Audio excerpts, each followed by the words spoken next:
ഉള്ളവൻ ഇല്ല എന്ന് കാണിക്കുന്നതും ഇല്ലാത്തവൻ ഉണ്ട് എന്ന് കാണിക്കുവാൻ ശ്രമിക്കുന്നതും ശരിയാകില്ല.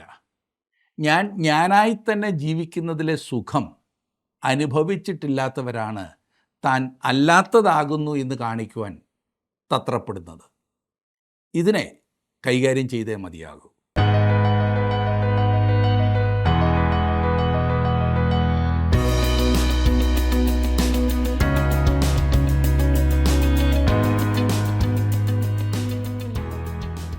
ജീവസന്ദേശത്തിലേക്ക് എല്ലാവർക്കും സ്വാഗതം. സദൃശ്യവാക്യങ്ങളുടെ പുസ്തകം 12-ാം അധ്യായം വരെയാണ് കഴിഞ്ഞ ദിവസങ്ങളിൽ നമ്മൾ ചിന്തിച്ചത്.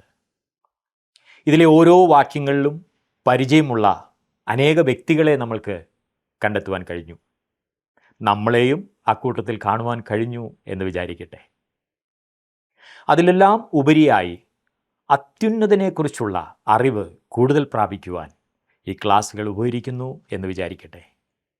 13-ാം അധ്യായമാണ് സദൃശ്യവാക്യങ്ങളിൽ നിന്ന് ഇന്ന് നമ്മൾ ചിന്തിക്കുന്നത്.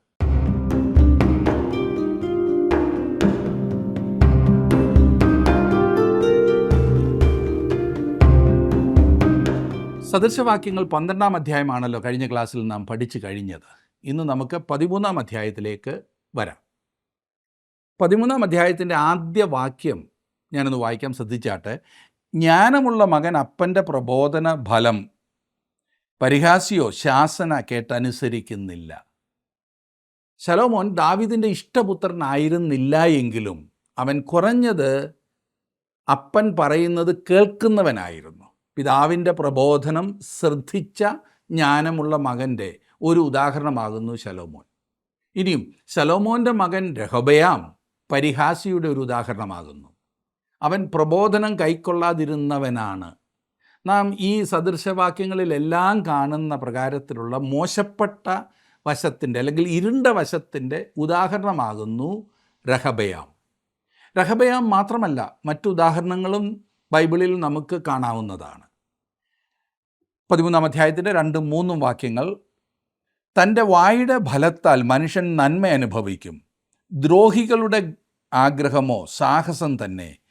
വായെ കാത്തുകൊള്ളുന്നവൻ പ്രാണനെ സൂക്ഷിക്കുന്നു, അധരങ്ങളെ പിളർക്കുന്നവനോ നാശം ഭവിക്കും. നാം സാധാരണ കേൾക്കുന്ന ഒരു സംസാരമുണ്ട്, അത് ഏഷണിയാകുന്നു, അത് മൂഢത്തരമായ സംസാരമാകുന്നു. ഒരു കാര്യം പറയുമ്പോൾ അതിന് മറ്റൊരു അർത്ഥം കൂടിയുള്ള വിധത്തിൽ സംസാരിക്കുന്നത് ദ്വയാർത്ഥം. ദൈവമക്കളുടെ ഇടയിലും അതുണ്ട് എന്നതാണ് വിചിത്രം. വാക്കുകളെ നിയന്ത്രിക്കുവാൻ കഴിയാത്തവൻ വാസ്തവത്തിൽ ഭോഷനാണ്. നിങ്ങൾ പറയുന്നതിനെ നിയന്ത്രിക്കുവാൻ പഠിച്ചിട്ടില്ല എങ്കിൽ വാസ്തവത്തിൽ സ്വയനിയന്ത്രണമില്ലാത്ത വ്യക്തിയാകുന്നു നിങ്ങൾ. വാക്കുകൾക്ക് മനുഷ്യരെ മുറിക്കുവാനും നശിപ്പിക്കുവാനുമുള്ള കഴിവുണ്ട്. സ്വയനിയന്ത്രണമുള്ള വ്യക്തി ആയിരിക്കുവാൻ താങ്കൾ താല്പര്യപ്പെടുന്ന പക്ഷം ആദ്യം നാവിനെ നിയന്ത്രിക്കുക. എന്തിനോടെങ്കിലും പ്രതികരിക്കുകയോ സംസാരിക്കുകയോ ചെയ്യുന്നതിന് മുൻപ് നിന്ന് ഒന്ന് ചിന്തിക്കുക. ഇന്ന് അതും ഇതും പറഞ്ഞ് രസിക്കുന്ന മനുഷ്യരെയാണ് നാം ചുറ്റും കാണുന്നത്. വളരെ ശ്രദ്ധിക്കേണ്ടതുണ്ട്.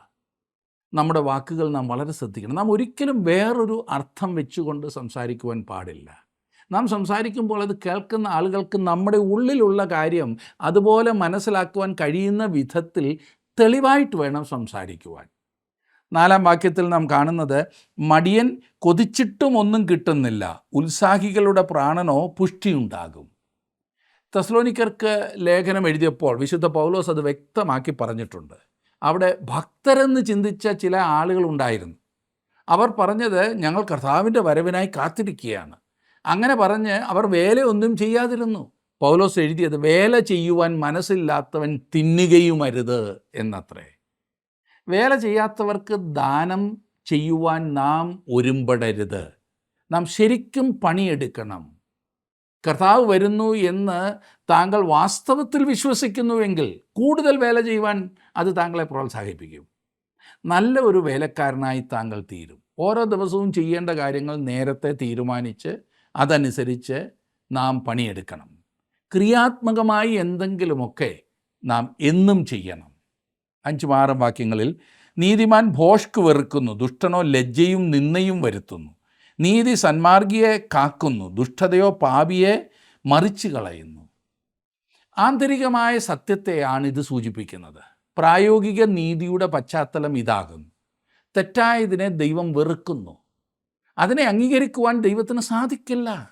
ഒരു ദൈവ പൈതൽ തൻ്റെ ജീവിതത്തിലെ ഏതൊരു പാപവും തിരിച്ചറിയുകയും കൈകാര്യം ചെയ്യുകയും വേണം. നമ്മുടെ പഴയ സ്വഭാവം ഭോഷ്കിലോട്ട് ചായ്വുള്ളതാണ്. കള്ളം പറയുവാൻ തോന്നുന്നത് പലപ്പോഴും സ്വാഭാവികമാണ്. താൻ അതിനെ വെറുക്കുന്നു എന്ന് ദൈവം പറയുന്നു. ആ വിധത്തിലുള്ള കാര്യത്തെ അവൻ കൈകാര്യം ചെയ്യണം. ശരിയായി ജീവിക്കുക എന്നാൽ ജീവിതത്തിനൊരു കാവലും വഴികാട്ടിയെയും വെക്കുക എന്നത്രേ. നല്ലതിനു വേണ്ടിയുള്ള എല്ലാ തെരഞ്ഞെടുപ്പുകളും കൂടുതൽ നല്ലതിനു വേണ്ടിയുള്ള സാധ്യതകളിലേക്ക് നീങ്ങുന്നതായിരിക്കും. മോശമായ തെരഞ്ഞെടുപ്പുകളും അങ്ങനെ തന്നെയാണ്, എന്നാൽ എതിർദിശയിലേക്കായിരിക്കും എന്ന് മാത്രം.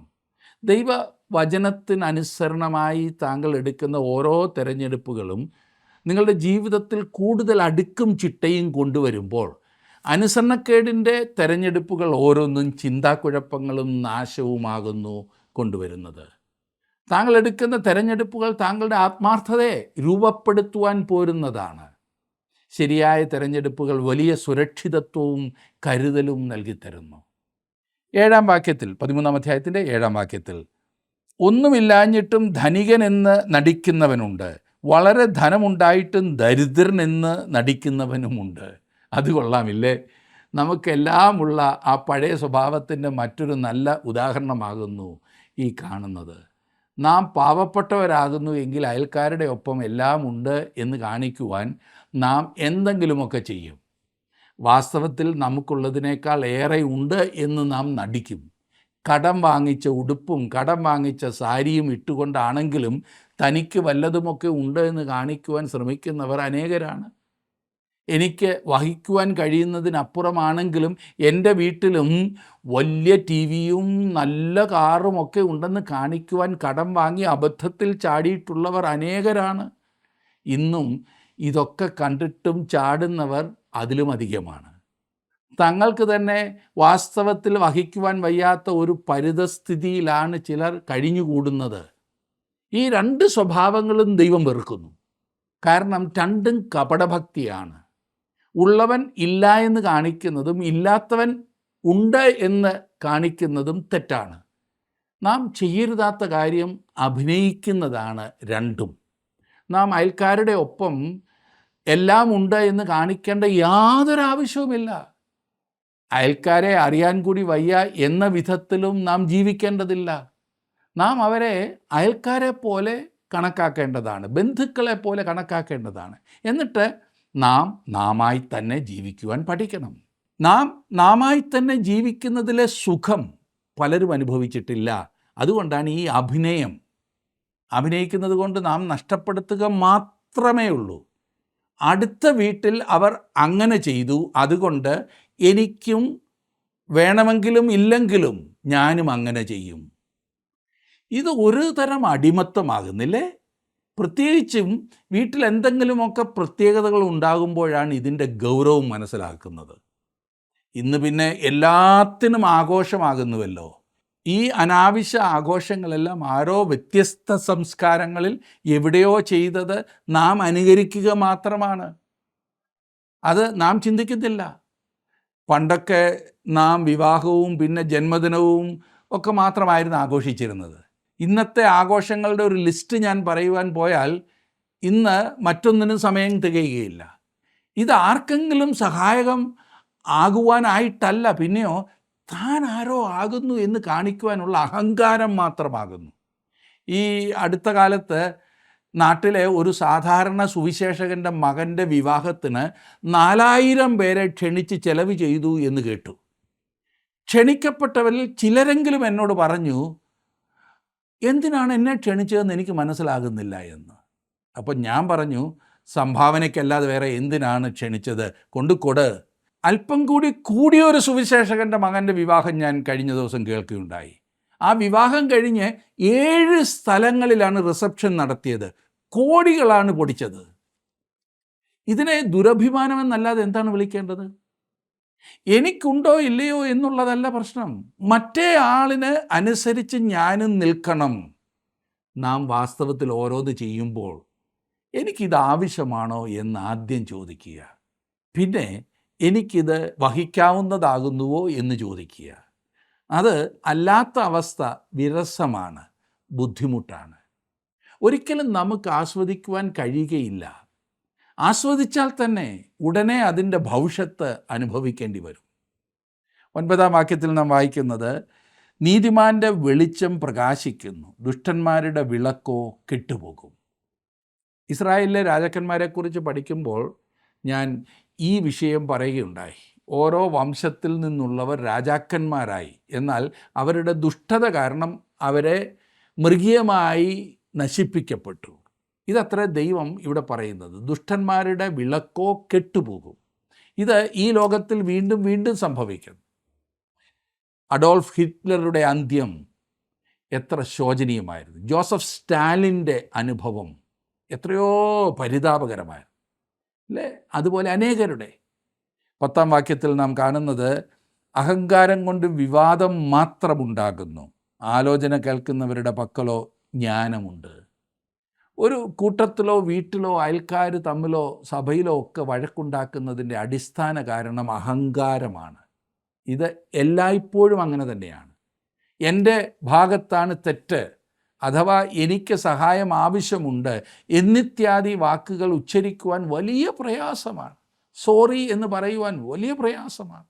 കാരണം അങ്ങനെ പറയുവാൻ താഴ്മ ആവശ്യമാണ്.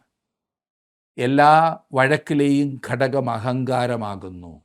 അത് വീട്ടിലാണെങ്കിലും സഭയിലാണെങ്കിലും അയൽപക്കക്കാരുമായിട്ടാണെങ്കിലും ഓഫീസിലാണെങ്കിലും വഴക്കിൻ്റെ പ്രധാന കാരണം അഹങ്കാരമാകുന്നു. അത് വിവാദത്തെ വർദ്ധിപ്പിക്കുന്നു, ആളുകളെ ഭിന്നിപ്പിക്കുന്നു. എന്നാൽ വിനയം മുറിവുകളെ ഭേദപ്പെടുത്തും. അഹങ്കാരം നിറഞ്ഞു നിന്ന സമയത്ത് 2 പേർ ചൂടേറിയ വാദം നടത്തി. എന്നാൽ പിന്നീട് ഒരാൾ അല്പം വിനയപ്പെട്ട് ചെന്ന് മറ്റേയാളോട് ക്ഷമ ചോദിച്ചാൽ ഉടനെ എത്ര വേഗം മുറിവ് ഭേദപ്പെടുന്നത്. എന്നാൽ അങ്ങനെ വിനയപ്പെടുവാൻ നമ്മുടെ അഹങ്കാരം ഒരിക്കലും സമ്മതിക്കില്ല. ഭവനത്തിൽ ഭിന്നിപ്പുണ്ടാക്കുന്നതിൻ്റെ കാരണം ഈ വിനയമില്ലാത്ത സ്വഭാവമല്ലേ? ഭാര്യ പറയും, ഞാനല്ലല്ലോ തെറ്റ് ചെയ്തത്. ഭർത്താവ് പറയും, പിന്നെ ഞാനാണോ തെറ്റ് ചെയ്തത്? ആരും തെറ്റാത്തപ്പോൾ പിന്നെ കാര്യം നേരെയാകുന്നത് എങ്ങനെയാണ്? പല ഭവനത്തിലും ഒടിയാത്ത കമ്പേൽ പറയാത്ത വള്ളി എന്ന് പഴമക്കാർ പറഞ്ഞതുപോലെയാണ്. ഭാര്യയും ഭർത്താവും തമ്മിൽ വഴക്കുണ്ടാക്കുന്നത് അങ്ങനെയാണ്. സ്നേഹത്തിൻ്റെ കാര്യത്തിൽ അങ്ങനെയല്ല. അതുകൊണ്ട് സുഹൃത്തെ, അഹങ്കാരത്തിനെതിരായി ഒരു സൂക്ഷിപ്പുണ്ടായിരിക്കണം. താങ്കൾ തുടർച്ചയായി വാദിക്കുന്ന സ്വഭാവമുള്ള വ്യക്തിയാകുന്നു എങ്കിൽ താങ്കളുടെ ജീവിതത്തിലെ അഹങ്കാരത്തെ അല്ലെങ്കിൽ ആ നിഗളഭാവത്തെ ഒന്ന് പരിശോധിക്കുന്നത് നല്ലതാണ്. മറ്റുള്ളവരുടെ ഉപദേശത്തിന് തുറന്ന മനസ്സുള്ളവരായിരിക്കുക. താങ്കൾക്ക് സഹായം ആവശ്യമുള്ളപ്പോൾ അത് ചോദിക്കുവാൻ മടിക്കരുത്. താങ്കളുടെ തെറ്റിനെ സമ്മതിക്കുവാൻ മനസ്സുണ്ടായിരിക്കണം. താങ്കൾ വിനയപ്പെട്ടാൽ അതൊരിക്കലും ലോകം പറയുന്നത് പോലെ ബലഹീനതയുടെ ലക്ഷണമല്ല, ശക്തിയുടെ ലക്ഷണമാകുന്നു. അത് താങ്കൾ യഥാർത്ഥത്തിലായിരിക്കേണ്ടതുപോലെ ആകുന്നു എന്നുള്ളതിൻ്റെ ലക്ഷണമാകുന്നു. 11-ാം വാക്യത്തിൽ നാം വായിക്കുന്നത്, അന്യായമായി സമ്പാദിച്ച ധനം കുറഞ്ഞു പോകും, അധ്വാനിച്ച് സമ്പാദിക്കുന്നവനോ വർദ്ധിച്ചു വരും. നിത്യതയുടെ വെളിച്ചത്തിൽ പരിഗണിക്കേണ്ട മറ്റൊരു വാക്യമത്രേ ഇത്. തങ്ങളുടെ മക്കൾ വെറും മണ്ടന്മാരാകുന്നു എന്നറിഞ്ഞ പല ധനവാന്മാരും തങ്ങളുടെ മക്കൾ ധനം നശിപ്പിച്ച് കളയാതിരിക്കേണ്ടതിന് മരിക്കുന്നതിന് മുമ്പ് പല ക്രമീകരണങ്ങളും ചെയ്തു വെച്ചിട്ടുണ്ട്. ഈ പറഞ്ഞ മക്കൾക്ക് സ്വത്ത് വിൽക്കുവാനോ നശിപ്പിക്കുവാനോ കഴിയില്ല, എന്നാൽ അതുകൊണ്ട് ജീവിക്കാം. അങ്ങനെയാണ് അവർ ഉണ്ടാക്കി വച്ചിരിക്കുന്നത്. ഇതിൻ്റെ ഫലമായി തങ്ങളുടെ ജീവിതത്തിൽ ഒരു ചില്ലിക്കാശും സ്വന്തമായി ഉണ്ടാക്കിയിട്ടില്ലാത്ത വലിയ ധനവാന്മാർ ലോകത്തിൽ ഇന്നുണ്ട്. മനസ്സിലായല്ലോ? ജീവിക്കുവാൻ വേണ്ടി എങ്ങനെയാണ് പണിയെടുക്കേണ്ടത് എന്നവർക്കറിയില്ല. എന്നിട്ടും അവർ വലിയ സ്വത്തിൻ്റെ അവകാശികളാണ്. ദേഹത്തെ ഉറുമ്പിനെ തൂക്കുവാൻ അവർ മറ്റുള്ളവരെ ആശ്രയിക്കും. അവർക്കുള്ളത് നഷ്ടപ്പെടുകയുമില്ല. കാരണം ഒന്നും വിൽക്കുവാൻ അവർക്ക് സാധിക്കില്ല. അങ്ങനെ കാണും സ്വത്ത് വിൽക്കാമായിരുന്നെങ്കിൽ അവർ എല്ലാം കളഞ്ഞേനെയും. അതുകൊണ്ടാണ് ഇങ്ങനെ ഒരു ക്രമീകരണം അപ്പൻ ഉണ്ടാക്കി വച്ചിരിക്കുന്നത്. ലോകത്തിൽ യാതൊരു പണിയും ചെയ്യാത്തവർ ആണ് ഈ കൂട്ടർ. അറിയാൻ പാടില്ലാത്തവർ, പല ഭവനങ്ങളിലും ഇങ്ങനെയുള്ളവരെ കാണുവാൻ സാധിക്കും. പ്രത്യേകിച്ചും പണ്ട് വളരെയധികം പണം ഉണ്ടാക്കിയിട്ട് മക്കൾക്ക് വേണ്ടി കരുതി വച്ചിരിക്കുന്നതായിട്ടുള്ള പിതാക്കന്മാർ. വാസ്തവത്തിൽ അവർ ചെയ്തത് ഗുണമാണോ ദോഷമാണോ എന്ന് ചിന്തിക്കേണ്ടിയിരിക്കുന്നു. ഞാൻ പറയും തീർച്ചയായും ദോഷം മാത്രമാണ് എന്ന്. കാരണം സമൂഹത്തിന് ഭാരമായി പല ആളുകളും ഇന്ന് ഇങ്ങനെ ജീവിക്കുന്നുണ്ട്. ഈ വാക്യം നിത്യതയുടെ വെളിച്ചത്തിൽ കാണേണ്ടതുണ്ട് എന്ന് ഞാൻ പറഞ്ഞല്ലോ. എന്താണ് യഥാർത്ഥ ധനം? എന്താണ് വാസ്തവത്തിൽ സമ്പത്ത്? ആ ഓഹരിയും സ്ഥിര നിക്ഷേപങ്ങളുമാണോ? ഒരു ദിവസം ഈ പറഞ്ഞതെല്ലാം ആ വ്യക്തി നഷ്ടപ്പെടുത്തുവാൻ പോവുകയാണ്. ആദ്യത്തെ ഉടമസ്ഥനിൽ നിന്നും മരണം അതെല്ലാം എടുത്തു മാറ്റി. ആരും വന്ന് അത് മോഷ്ടിച്ചില്ല. അവനെ കൊണ്ടുപോയി. അവൻ അവയെല്ലാം ഇട്ടിട്ട് പോയി.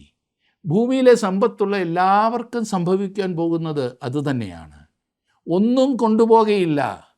എല്ലാം ഇവിടെ കളഞ്ഞിട്ട് പോകേണ്ടി വരും. 12-ാം വാക്യം നോക്കിക്കാട്ട്.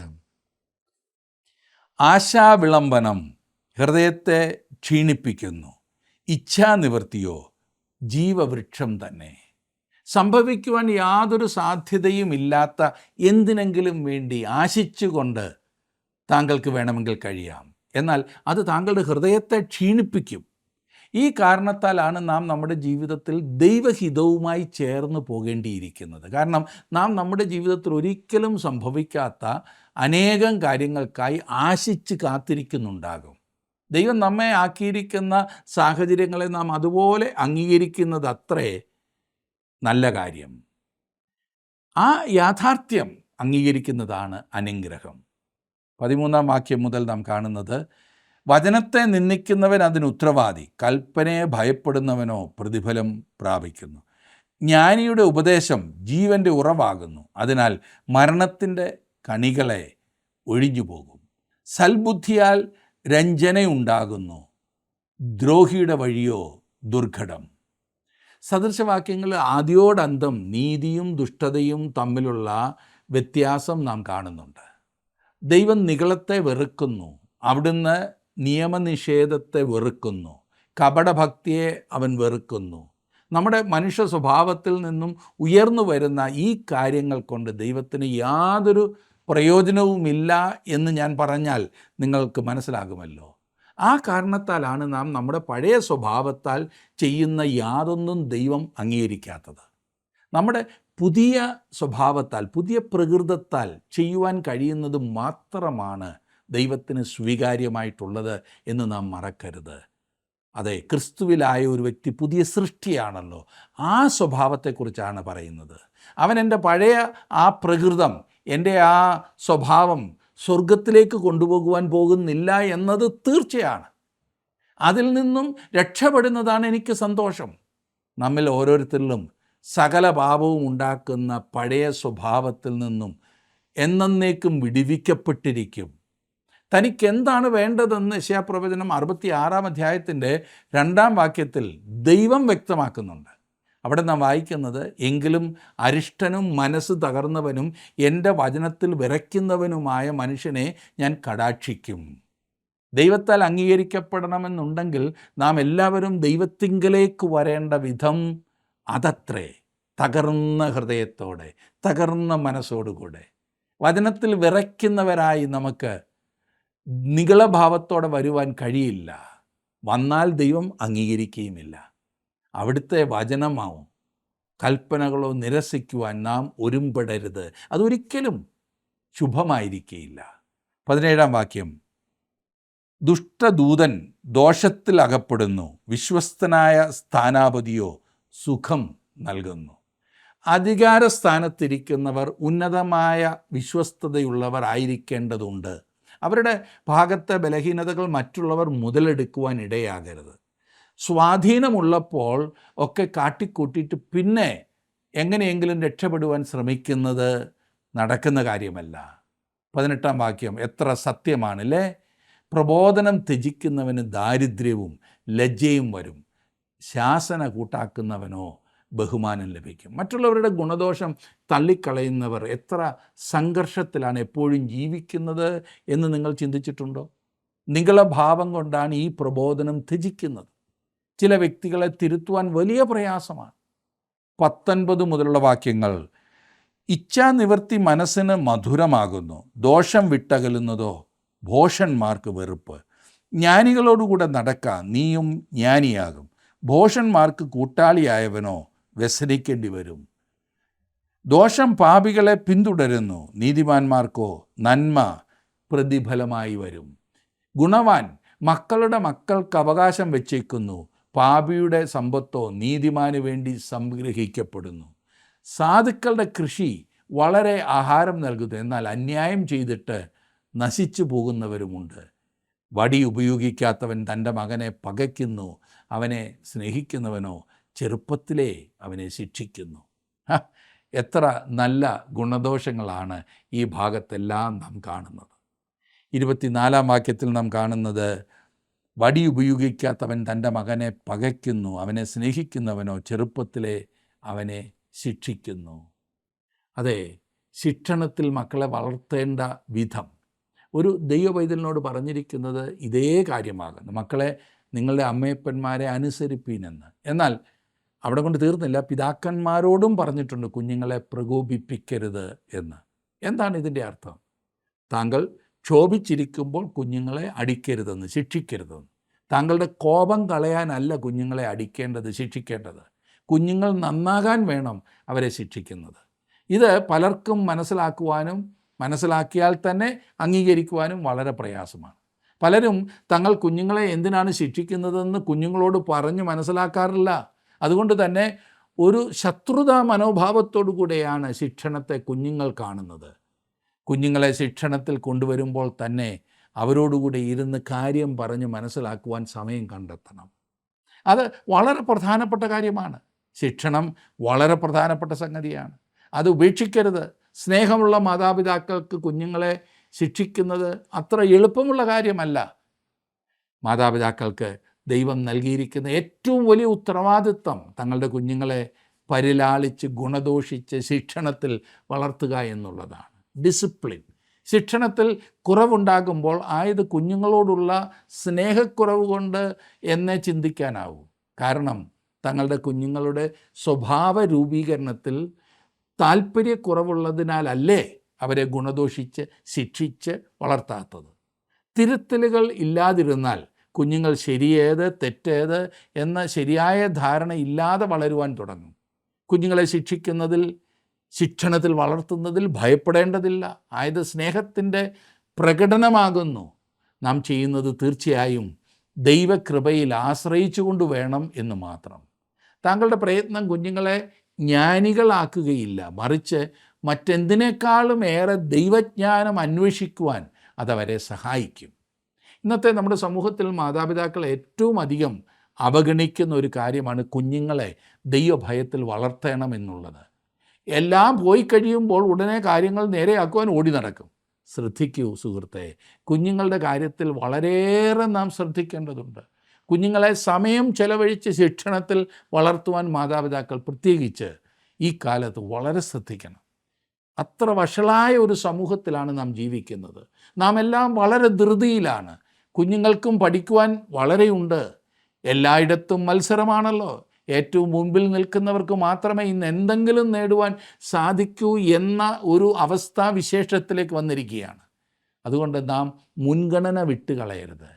കുഞ്ഞുങ്ങളോടൊപ്പം സമയം ചെലവഴിക്കണം. ദൈവവചനം അവരെ പഠിപ്പിക്കണം. ദൈവിക ജ്ഞാനത്തിൽ വളർന്നു വരുവാൻ അവരെ സഹായിക്കണം. ജ്ഞാനിയായ ഒരു പിതാവിനും ഒരു മാതാവിനും മാത്രമേ അത് ചെയ്യുവാൻ സാധിക്കൂ. അതിന് ദൈവകൃപ വളരെ വളരെ ആവശ്യമാണ്. ദൈവകരങ്ങളിലേക്ക് സമർപ്പിച്ചുകൊണ്ട് അനുഗ്രഹിക്കപ്പെട്ട ഒരു ഭവനം നിങ്ങൾ ഒരുക്കുക. അതിനായി ദൈവം നിങ്ങളെ ശക്തീകരിക്കുവാൻ ഞാനും പ്രാർത്ഥിക്കാം. ദൈവം നിങ്ങളെ സഹായിക്കട്ടെ, അനുഗ്രഹിക്കട്ടെ.